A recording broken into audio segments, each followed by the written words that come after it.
I'm fishing at Packington Sommers on Molan's Lake, and I'm going to show you a few tips relating to feeder fishing on commercials.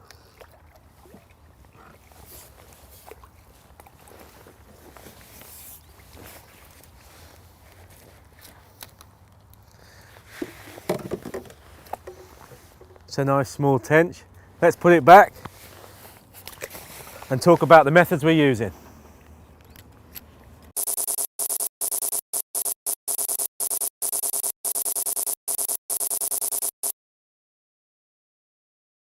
I'm often asked how to approach a commercial such as this with the feeder. And I'm now going to take you through 3 different styles of feeder fishing that are proving very successful on commercials just like this. The first thing I'm going to look at is the actual rods and reels that we use when we're feeder fishing. I've selected 2 rods from the new Shakespeare Sigma range. I've got the 11-foot feeder and the 10-foot feeder. Now, this commercial is pretty typical in that it's not very big in terms of its size, in terms of the width that you're casting. It's probably about 30 meters wide here, so I don't need a long rod to cast big distances. So 10 and 11 foot is just about perfect in terms of the length of the rod for a fishery like this. Another thing to think about is the fact that most modern commercial feeder rods are 2-piece. The advantage of that is that you can leave your rod set up, so you can take the rod apart, leave the rig on, and keep it all set up to save time when you're fishing.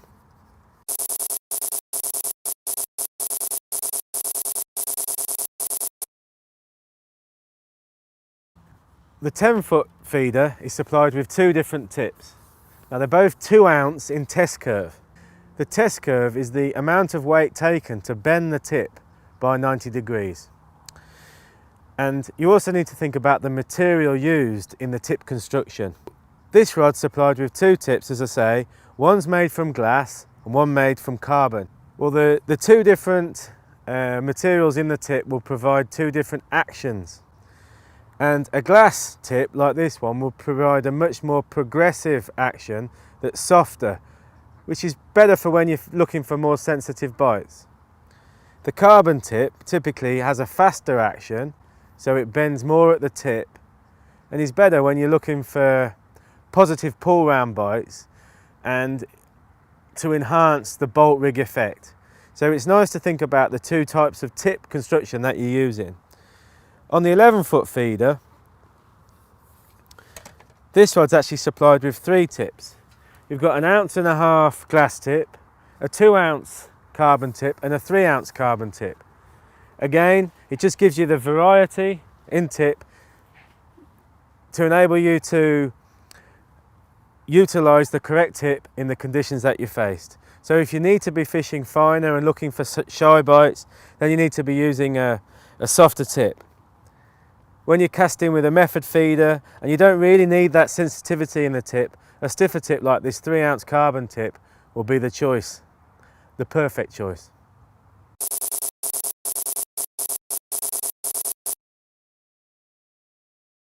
Well, to me, the main consideration when picking my feeder rod, length, is how far I'm casting.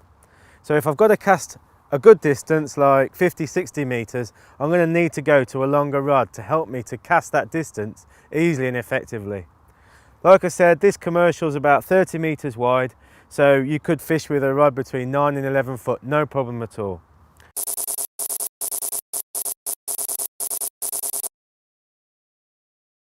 The handle length is another key consideration to think about, and you'll notice that on the shorter feeder rods, the actual handle length is shorter to balance perfectly with the length of the rod.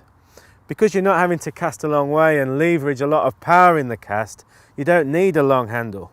It's nice to have a shorter handle because it's just more convenient, more comfortable to use. It's easier to pass around your body, particularly if you're catching lots of fish quickly.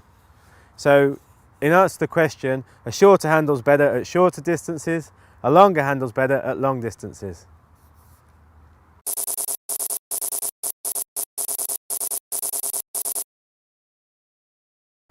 Well, the reels I've selected today are not massive in terms of the size.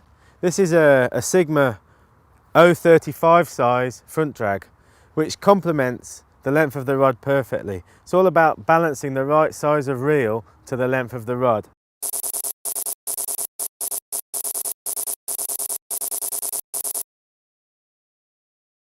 Well, these Sigma reels are supplied with two handles. You've got a double handle, as you can see here, but you've also got a single handle. Now, it's pretty much down to personal preference which handle you use. I like a double handle, especially when I'm feeder fishing or ledgering, because it means that I can set the tip, everything perfectly, but have the instant anti-reverse off. So I can back wind if I hook a fish. And the double handle balances it perfectly. A single handle is prone to falling backwards or forwards. A disadvantage of using a double handle is you don't get as much leverage as what you do with a single handle. So if you're looking for maximum power, maybe if you're casting longer distances and you've got to reel in a long way, a longer single handle would be more beneficial.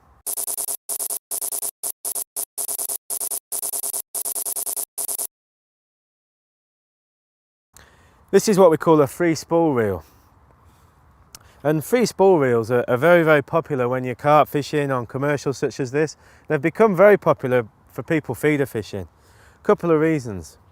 One, typically they're a very strong and powerful reel. So this is a new Sigma 40 size free spool reel. The second advantage is you can actually have the reel set in the free spool mode so that the reel will give line when you set it at the start. So as the cart runs or as the fish runs, the reel will give line. Then when you pick the rod up to engage, you turn the handle and then you're back on the standard drag. So it's a free spool facility that's very, very useful when you're fishing for bigger fish. Maybe you're waiting longer for bites, or maybe even if you're fishing with two rods, just to enable you the time to pick the rod up and allow the carp or the big fish to run.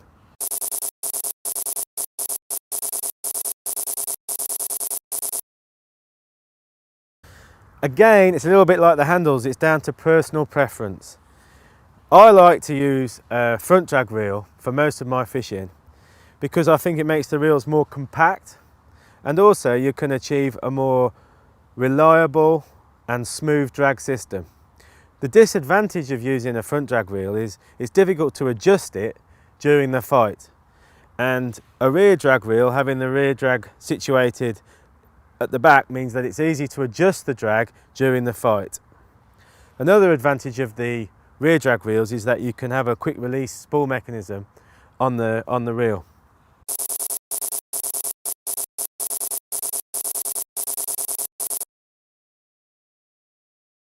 Okay, well, obviously main lines are a really important consideration. I've spooled these two reels up today with 5-pound line. Now, as I'm not catching specimen size carp, I'm catching good carp up to 8 pound hopefully. I don't need to go too heavy on the main line. And the line I've actually selected is this Berkeley Trilene Sensation feeder. And that's got a diameter of 0.20 millimeter. So it's got quite a fine diameter for its quite high breaking strain. But the good thing about this line is that it's a robust and reliable reel line, something that you need when you're fishing on a venue such as this, where you're potentially casting a lot during the session, catching some good fish and putting a lot of strain on the line. So for me, I'll never use a high-tech or pre-stretched line on the reel when I'm feeder fishing on a commercial.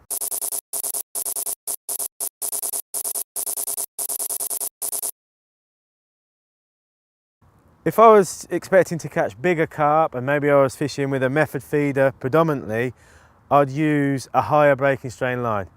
I wouldn't personally go above 8 pound breaking strain or diameter 0.28 when I'm fishing on a commercial such as this. The minimum breaking strain I'd go would be, I wouldn't probably go below 3 pound. There's just simply no need to, because the fact you're going to be able to perhaps catch the odd big fish even in hard conditions, you need to have that strength in main line. You're not going to benefit from going too fine. In fact, you probably end up losing the fish.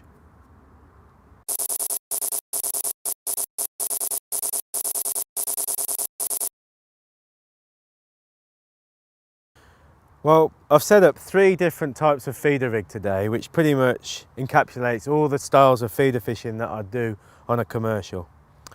I've got your standard cage feeder. Now this is the rig that I would use to start the day, particularly if I didn't know too much about the venue. This is a rig that's designed to catch all sorts of fish, from smaller fish like skimmers and roach, and also of course you can catch bigger carp on it and tench. But the idea with the ground bait feeder is that you're constantly feeding one area in your swim. You're introducing free offerings like casters, worms, pellets through ground bait that's held in this cage feeder. Now cage feeders are very, very good when you're fishing on a commercial like this, because they disperse the bait very efficiently and easily into the swim.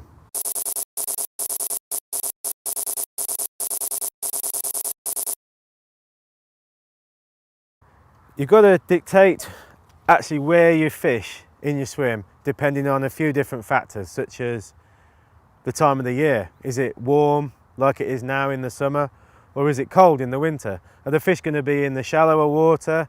Are they going to be against the cover, or are they going to be in the open water where the water's deeper?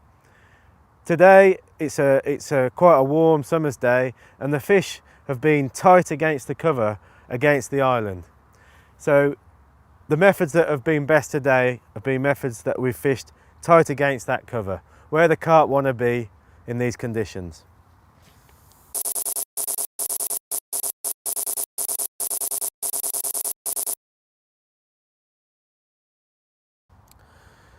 Well, the method feeder is a rig that's been developed and refined over recent years, and it's become so effective for catching carp and tench and bream in venues such as this commercial.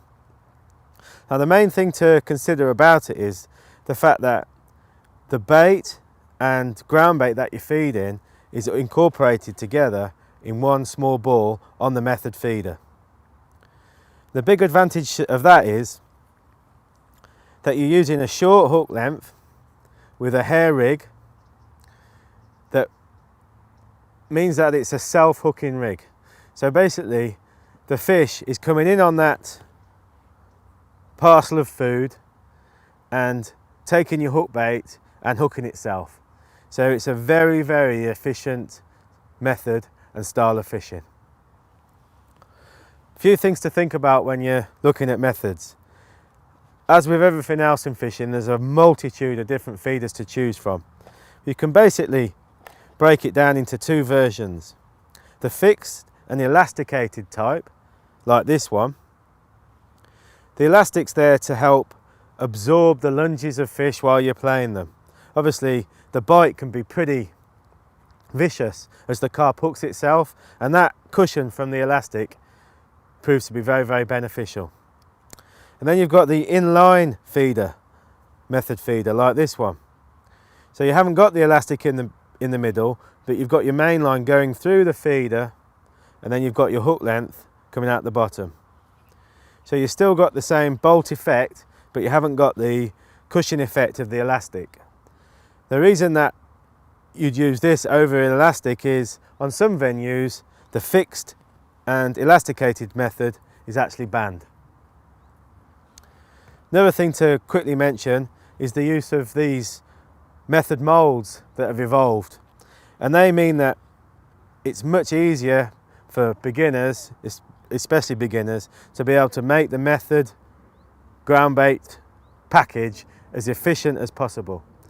So it's much easier to do. So that's just a few things to think about when you're method feeder fishing.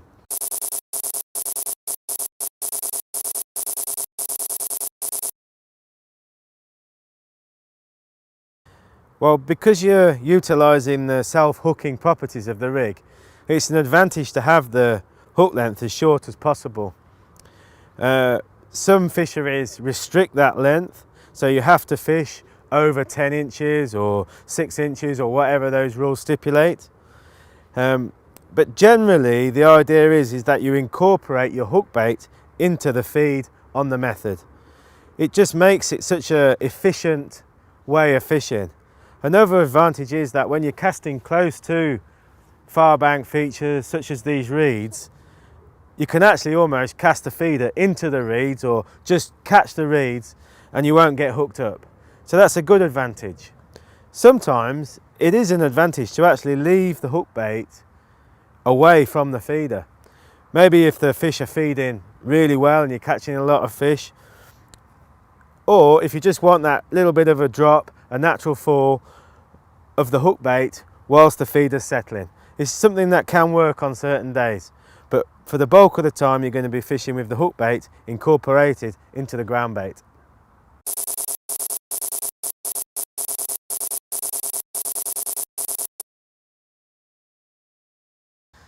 Well, the pellet feeder is a style of feeder fishing that's evolved relatively recently, and not surprisingly it encompasses using pellets as the main feed.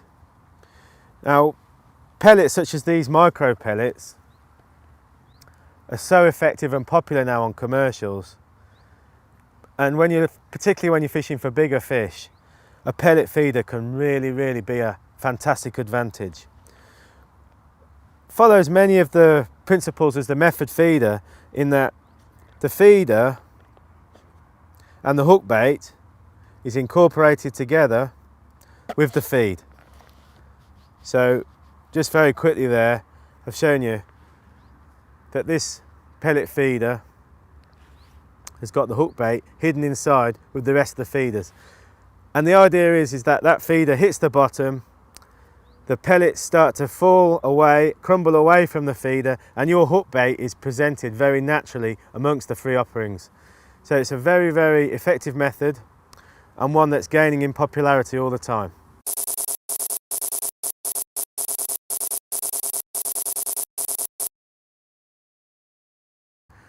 Well, there's a variety of different hook baits that you can use in conjunction with the pellet feeder and the method feeder. I've narrowed it down to 4 or 5 favourites. The first one to talk about is mini boilies. In this case, these are 8mm boilies. I've got some fish meal based standard boilies here, and some sweeter white chocolate flavoured boilies, just to give me a difference in bait. I've also got some soft pellets.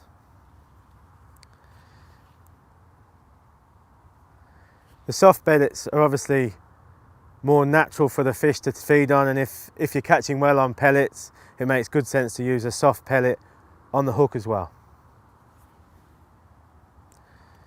Finally, I've punched some meat using a meat punch.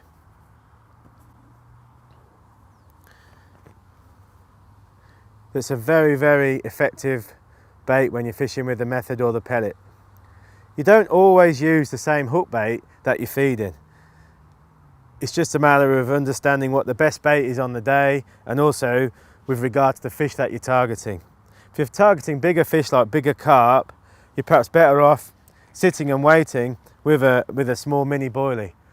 The fact that it's hard, it's going to stay there, it's not going to be attacked and broken down by smaller fish. Whereas the pellet and the meat, you're not going to be able to leave for as long in the water, because smaller fish will gradually break it down and you're going to end up with a bare hook.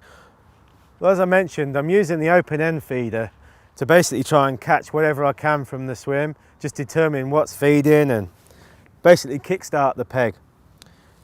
I've got good old-fashioned maggots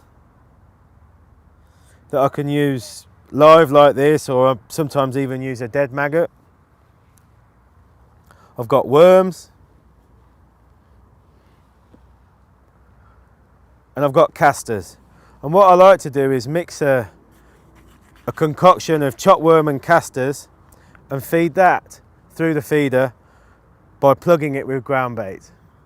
So that's basically a bait that's going to be very versatile and enable me to catch a variety of different fish.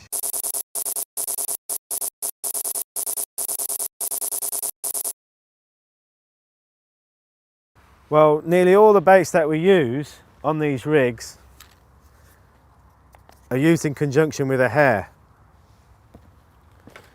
And for ease of use, I use this system, which is a quick stop on the hair,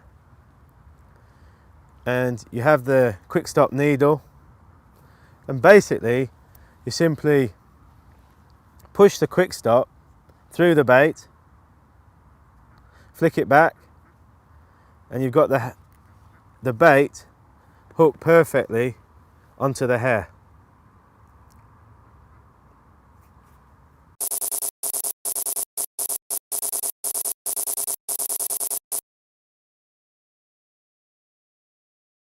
So there's two types of feed that you can use when you're fishing with the method. You can use standard method ground bait, such as this, that will form the feed around the feeder, or around the method feeder. And in this case, I've used this method mix. It's important to be very careful how you mix it, so that you've got a nice even consistency and a nice fluffy ground bait that will bind, so it will bind around the feeder, but also break down very quickly. You can also use dampened pellets and mould those onto the method feeder. In this case, I'm using 2mm Gold microcarp pellets that have to be dampened down. And that's also the main feed that I use when I'm fishing with a pellet feeder. So that's dampened microcarp pellets.